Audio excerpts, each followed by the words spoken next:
Hello दोस्तों, welcome to study hours 2020।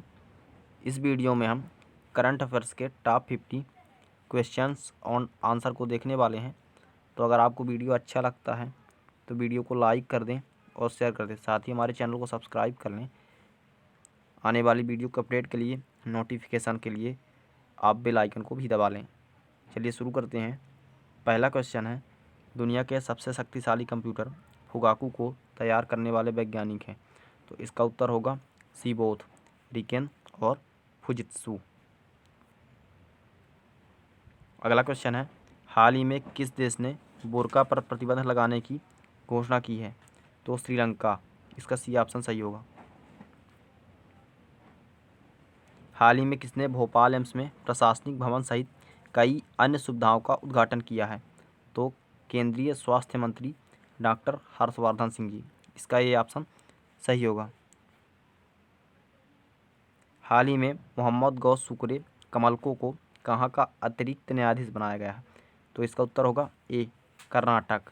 अब अतिरिक्त न्यायाधीश के बारे में जानते हैं।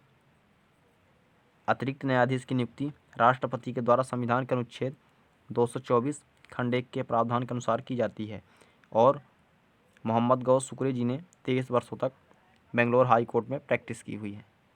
अगला क्वेश्चन है, हाल ही में क्वाड देशों का वर्चुअल शिखर सम्मेलन कौन सी बार आयोजित हुआ है? तो क्वाड देशों का वर्चुअल शिखर सम्मेलन पहली बार आयोजित हुआ है। इसका ये ऑप्शन सही होगा। क्वाड देशों की बात करें तो क्वाड देशों में 4 देश भारत, जापान, अमेरिका और ऑस्ट्रेलिया इनका समूह है। चीन की विस्तारवादी नीतियों के खिलाफ इसके गठन का प्रमुख उद्देश्य है और यह इंडो पैसिफिक यानी भारतीय प्रशांत क्षेत्र की स्थिरता के लिए महत्वपूर्ण है और 12 मार्च को इसका पहला शिखर सम्मेलन भी आयोजित किया गया है। हाल ही में 27वें हुनर हाट का आयोजन मध्य प्रदेश के किस शहर में किया गया है? तो इसका उत्तर होगा ए, यानी भोपाल शहर में होगा। अगला क्वेश्चन है, किस राज्य में बहुउद्देशीय समुद्री पार्क की स्थापना की जाएगी? तो बहुउद्देशीय समुद्री पार्क की स्थापना की घोषणा निर्मला सीतारमण जी ने तमिलनाडु में की है। इस प्रकार इसका एक ऑप्शन सही होगा। अगला क्वेश्चन है, भू स्थानिक डेटा किस लिए प्राप्त किया जाता है?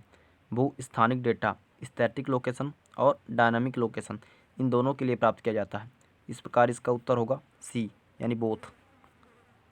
अगला क्वेश्चन है, एआईपी टेक्नोलॉजी किस पर आधारित है? एआईपी का पूरा नाम है एयर इंडिपेंडेंट प्रोपल्शन सिस्टम और यह जो है तो फास्फोरिक एसिड फ्यूल सेल पर आधारित है। इस प्रकार इसका ए ऑप्शन सही होगा। अगला क्वेश्चन है, दांडी मार्च पदयात्रा का स्थान कहाँ से कहाँ तक होगा? तो इसका जो उत्तर होगा वह सी, दोनों, क्योंकि अहमदाबाद साबरमती जो है तो अहमदाबाद में है और नवसारी में दांडी है, तो इस तरह दोनों होंगे। अगला क्वेश्चन है, वीडियो लेक्चर का शेड्यूल है तो 8 अप्रैल से हम डेली करंट अफेयर्स क्लास शुरू करेंगे जो कि 3 बजे अपलोड कर दी जाएगी और डेली वोकेबलरी क्लास जो होगी वो 7 बजे और कंप्यूटर जीके जो होगा तो वीकली मंडे को अपलोड कर दिया जाएगा। तो इस तरह इसका शेड्यूल होगा। तो चैनल को सब्सक्राइब कर लीजिए और साथ ही बेल आइकन को दबाते रहिएगा। अगला क्वेश्चन है, भारत के सबसे लंबे पुल का नाम क्या होगा? तो धुबरी फुलवारी। इसका बी ऑप्शन सही होगा। अगला क्वेश्चन है, संयुक्त सैन्य अभ्यास डस्टलिक 2 भारत और किस देश के मध्य रानीखेत में हुआ है? तो उज्बेकिस्तान। इस प्रकार इसका ये ऑप्शन सही होगा, रानीखेत जो कि उत्तराखंड में है। अगला क्वेश्चन है, हाल ही में डीआरडीओ द्वारा विकसित एआईपी टेक्नोलॉजी किस पर आधारित है? तो एआईपी टेक्नोलॉजी पनडुब्बी द्वारा की जाने वाली आवाज़ को कम कर देगा। तो इसका केवल ए ऑप्शन सही होगा। अगला क्वेश्चन है, हाल ही में किसने भारत का मुख्य सांख्यिकीविद नियुक्त किया गया है? तो जीपी सामंत। इसका सी ऑप्शन सही होगा। अगला क्वेश्चन है, हाल ही में किसके नेतृत्व में कैबिनेट में स्वास्थ्य सुरक्षा निधि को single non lapsable reserve fund के रूप में बनाने की मंजूरी दी है? तो प्रधानमंत्री। ए ऑप्शन सही होगा। अगला क्वेश्चन है, किस संस्था ने किंग भूमेबोल वर्ल्ड सॉइल डे 2020 का खिताब जीता है? तो इसका उत्तर होगा ए ऑप्शन सही होगा, ICAR। ICAR का पूरा नाम है Indian council of agriculture research. इसकी स्थापना हुई है 16 जुलाई 1929 को। अध्यक्ष होते हैं केंद्रीय कृषि मंत्री और डायरेक्टर हैं त्रिलोचन महापात्रा। बजट इसका है 7800 करोड़ रुपए का। अगला क्वेश्चन है हेरत किन का प्रमुख त्यौहार है? तो हेरत जो है कश्मीरी पंडितों का प्रमुख त्यौहार है। इसका ये ऑप्शन सही होगा। अगला क्वेश्चन है 12 मार्च को किस देश का स्वतंत्रता दिवस मनाया गया है? तो मॉरिस का स्वतंत्रता दिवस 12 मार्च को मनाया गया है। तो इसका ए ऑप्शन होगा मॉरिशस। अगला क्वेश्चन है क्वांटम कुंजी वितरण के संबंध में कौन सा कथन सत्य है? तो यह फाइबर ऑप्टिक के माध्यम से फोटॉनों के संचरण से संबंधित है और साइबर सिक्योरिटी घटनाओं में इसे महत्व मिला है। तो दोनों ही कथन सत्य हैं। इस प्रकार इसका उत्तर होगा सी ऑप्शन सही। अगला क्वेश्चन है किस देश ने बच्चों के पहचान पत्र में माँ का नाम शामिल करने के कानून को मंजूरी दी है? तो इसका ए ऑप्शन सही होगा अफगानिस्तान। अगला क्वेश्चन है किस देश ने 7 मार्च को बुर्का जैसे आवरण पर प्रतिबंध लगाने के पक्ष में मतदान किया है? तो यह हुआ है स्विट्जरलैंड में। इसका सी ऑप्शन सही होगा। अगला क्वेश्चन है महिला उद्यमियों को समर्थन एवं सहायता प्राप्त करने के उद्देश्य से किस बैंक ने स्टार्टअप उन्नति कार्यक्रम की शुरुआत की है? तो HDFC बैंक ने। तो इसका ए ऑप्शन सही होगा। हाल ही में न्यायमूर्ति अंशुमान सिंह जी का निधन हुआ है। वो कहाँ के पूर्व राज्यपाल थे? तो गुजरात और राजस्थान इन दोनों के राज्यपाल थे। तो सी ऑप्शन सही होगा। किस राज्य में अडानी ग्रीन एनर्जी द्वारा 100 मेगावाट के पवन ऊर्जा संयंत्र को चालू किया गया है? तो इसमें उत्तर होगा गुजरात। ए ऑप्शन सही होगा। अगला क्वेश्चन है हाल ही में किस राज्य में पहला वन चिकित्सा केंद्र खोला गया है? तो वन चिकित्सा केंद्र ये उत्तराखंड में खोला गया है। ए ऑप्शन सही होगा। हाल ही में महिला वन अधिकारियों द्वारा तैयार e book green queens of India a nation prize किसने लॉन्च किया है? तो इसका ए ऑप्शन सही होगा प्रकाश जावड़ेकर। अगला क्वेश्चन है हाल ही में फरवरी 2021 का प्लेयर ऑफ द मंथ किसे चुना गया है? तो आर अश्विन और टॉमी ब्यूमांट दोनों को चुना गया है। इस प्रकार सी ऑप्शन सही होगा।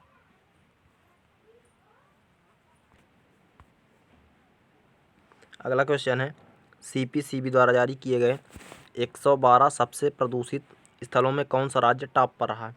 तो इसका ये ऑप्शन सही होगा उड़ीसा। अगला क्वेश्चन है हाल ही में 8 मार्च को मनाए गए अंतर्राष्ट्रीय महिला दिवस की थीम क्या थी? तो नेतृत्व में महिला, कोविड-19, दुनिया में एक समान भविष्य की प्राप्ति। तो इसका ए ऑप्शन सही होगा। अगला क्वेश्चन है मैत्री सेतु किन देशों के बीच बनाया गया है? तो मैत्री सेतु भारत और बांग्लादेश के बीच बनाया गया है। इसका बी ऑप्शन सही होगा। अब मैत्री सेतु के बारे में जानते हैं। तो मैत्री सेतु भारत और बांग्लादेश के बीच एक पुल का नाम है जो कि फेनी नदी पर बना है और इसे राष्ट्रीय अवसंरचना विकास निगम लिमिटेड द्वारा निर्मित किया गया है और 1.9 लगभग 2 किलोमीटर लंबा है। और इस पुल के शुरू हो जाने से बांग्लादेश के चटगांव बंदरगाह तक पहुँच के लिए त्रिपुरा नॉर्थ ईस्ट बन जाएगा, गेटवे ऑफ नॉर्थ ईस्ट बन जाएगा और रामगढ़ के बांग्लादेश के रामगढ़ से भारत के सबरूम को जोड़ेगा। अगला क्वेश्चन रोम में आयोजित मोटियो पालिकान रैंकिंग कुश्ती प्रतियोगिता में स्वर्ण पदक किस भारतीय पहलवान ने जीता है?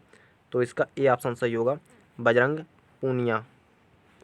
अगला क्वेश्चन है स्विस ओपन 2021 में PV सिंधु ने कौन सा पदक जीता है? तो इसका बी ऑप्शन सही होगा रजत पदक। अगला क्वेश्चन है गुड़ महोत्सव कहाँ आयोजित किया गया है? तो गुड़ महोत्सव उत्तर प्रदेश की राजधानी लखनऊ में आयोजित किया गया है। तो इसका बी ऑप्शन सही होगा। अगला क्वेश्चन है सिमलीपाल नेशनल पार्क किस राज्य में है? तो यह उड़ीसा में है। इसका भी बी ऑप्शन सही होगा। सिमलीपाल नेशनल पार्क के बारे में जानकारी है तो यह चर्चा में जो है आग लगने की वजह से है और यह उड़ीसा राज्य के मयूरभंज तथा बरीपदा जिले के पास में है या दोनों के बीच में है। और भारत सरकार द्वारा इसे 1956 में टाइगर रिजर्व और 1994 में बायोस्फीयर रिजर्व घोषित किया है और भारत का सबसे 7वां बड़ा नेशनल पार्क है और यह 2750 वर्ग मीटर में फैला है और सिमुल यानी रेशम के पेड़ों के कारण प्रसिद्ध है। अब इसमें जो प्रमुख प्राणी हैं तो बाघ, हाथी, गौर, चौसिंगा, हिरण और इसमें सिमुल का जो अर्थ है रेशम और कपास के पेड़ों से है। अगला क्वेश्चन है भारत का पहला किडनी डायलिसिस अस्पताल किस गुरुद्वारा में खोला गया है? तो बाला साहिब गुरुद्वारा। इसका ए ऑप्शन सही होगा। अगला क्वेश्चन है हाल ही में किस खिलाड़ी ने बैक्सम इंटरनेशनल में स्वर्ण पदक जीता है?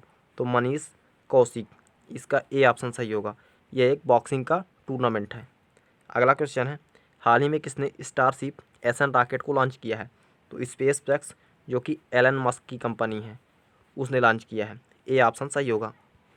अगला क्वेश्चन है, हाल ही में किस कंपनी ने वीमेन बिल वेब लॉन्च किया है? तो गूगल, इसका ए ऑप्शन सही होगा। अगला क्वेश्चन है, हाल ही में किस राज्य के मुख्यमंत्री ने इस्तीफा दिया है? तो उत्तराखंड के मुख्यमंत्री त्रिवेंद्र सिंह रावत जी ने इस्तीफा दिया है और उनके स्थान पर नए मुख्यमंत्री बनाए गए हैं तीरथ सिंह रावत। अगला क्वेश्चन है, बाओ धान कहाँ का प्रमुख भोज्य पदार्थ है? तो बाओ धान असम का प्रमुख भोज्य पदार्थ है। अगला क्वेश्चन है, national council for applied economic research द्वारा जारी लैंड रिकॉर्ड सर्विस इंडेक्स में कौन सा राज्य टॉप पर रहा है? तो मध्य प्रदेश लगातार दूसरी बार टॉप पर रहा, क्योंकि ये 2 बार ही जारी किया गया। पिछली बार 2020 में जारी किया गया था और अब 2021 में जारी किया गया। अगला क्वेश्चन है, फूड वेस्ट रिपोर्ट किनके द्वारा जारी की जाती है? तो फूड वेस्ट रिपोर्ट यूनेप और डब्ल्यू रैप यानी रैप के द्वारा जारी की जाती है। तो इसको जो उत्तर होगा सी यानी बोथ। अगला क्वेश्चन है, आज़ादी की 75वीं वर्षगांठ मनाने के संदर्भ में किसकी अध्यक्षता में समिति गठित की गई है? तो नरेंद्र मोदी, जो कि प्राइम मिनिस्टर हैं, उनकी अध्यक्षता में समिति गठित की गई है। अगला क्वेश्चन है, हाल ही में राष्ट्रपति रामनाथ कोविंद जी ने मध्य प्रदेश के किस किले में दौरा किया है? तो ये मोस्ट इम्पॉर्टेंट क्वेश्चन है और ये MPPSC में पूछा भी जा सकता है। तो इसका ए ऑप्शन सही होगा, सिंगोरगढ़ किला, जो कि दतिया में है। अगला क्वेश्चन है, मध्य प्रदेश के किस जिले में खाद्य प्रसंस्करण के अवसर विषय पर शिखर सम्मेलन का आयोजन किया गया है? तो इसका जो उत्तर होगा ए यानी ग्वालियर। अगला क्वेश्चन है, हाल ही में किस राज्य ने मोछ हटुआ और ई कलिका ऐप को लॉन्च किया है? तो उड़ीसा, इसका ए ऑप्शन सही होगा। अगला क्वेश्चन है, भारत का पहला एलिवेटेड एक्सप्रेस वे कौन सा है? तो द्वारका एक्सप्रेस वे, इसका ए ऑप्शन सही हो, जो कि उत्तर प्रदेश में है। अगला क्वेश्चन है, हाल ही में भारत और किस देश के बीच 5 मार्च को 2021 में आतंकवाद विरोधी वार्ता का शिखर सम्मेलन में आयोजित किया गया है? तो नाइजीरिया के मध्य। तो इसका जो उत्तर होगा वो होगा सी नाइजीरिया। अगला क्वेश्चन है, हाल ही में किस देश ने सीरिया में रासायनिक हथियारों की जांच के लिए UNSC में आह्वान किया है? तो भारत ने किया है। अब UNSC की बात करें तो इसका पूरा नाम है यूनाइटेड नेशन सिक्योरिटी काउंसिल और इसमें 5 स्थायी मेंबर और 10 अस्थायी मेंबर होते हैं। अगला क्वेश्चन है, विश्व पुस्तक मेले का आयोजन कहाँ हुआ? तो विश्व पुस्तक मेला दिल्ली में आयोजित किया गया है। इसका ए ऑप्शन सही होगा। वीडियो को देखने के लिए आप सभी का धन्यवाद। चैनल को हमारे सब्सक्राइब जरूर कर लें।